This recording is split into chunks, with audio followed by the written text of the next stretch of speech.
Hello and welcome to Spanish Basics. In this module, I'll be speaking to you about the future perfect tense. The topics will be as follows. I'll begin with a slide on context, then I'll follow that with some conjugation examples. Now, the future perfect, which is known in Spanish as the futuro perfecto, is a future tense, but it's also called future anterior, futuro anterior, or future compound, el futuro compuesto. It describes an action that will happen in the future prior to another future action. The future perfect is also used to indicate conjecture or likelihood on a recent past event. This expresses a guess as to what might be true. I'll be giving you some examples. It is called a compound tense because the conjugation requires the verb haber in the future tense plus the past participle. Now, the future conjugation of haber will be as follows. Yo habré, which means I will have, tú habrás, you will have, él, ella, usted habrá, nosotros habremos, vosotros habréis, ellos, ellas, ustedes habrán. When habrá is used alone, it means there will be.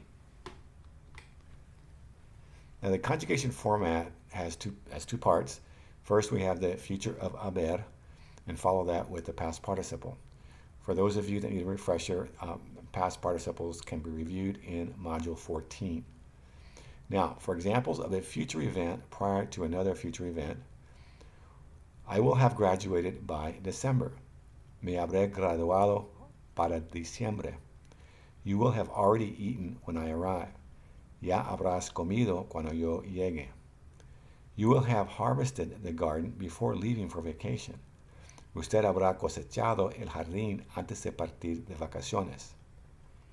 Now, for examples to indicate conjecture or likelihood on a recent past event, John might have gone home. Juan habrá ido a casa. Gloria has probably finished her homework. Gloria probablemente habrá terminado su tarea.